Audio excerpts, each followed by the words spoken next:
You ask Tiger to calculate. This deals with finding the midpoint between 2 points. The midpoint between the 2 points is negative 67.5, 56.5. Let's solve it step by step. Plot the 2 points and calculate the midpoint using the formula. The coordinates of point 1 are, x1 equals negative 59, y1 equals 74.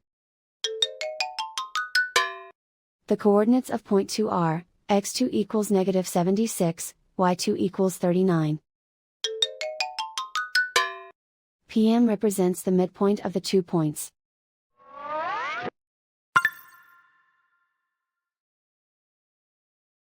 Use the x values in the midpoint formula to find the midpoints x. x1 equals negative 59. x2 equals negative 76.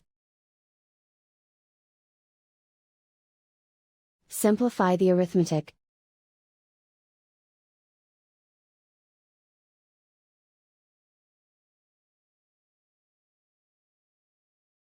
Use the y values in the midpoint formula to find the midpoints y.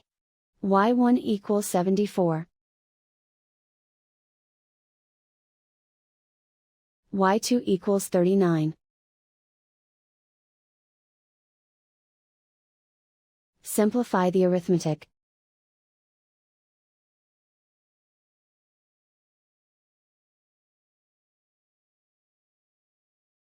And so, the midpoint is negative 67.5, 56.5.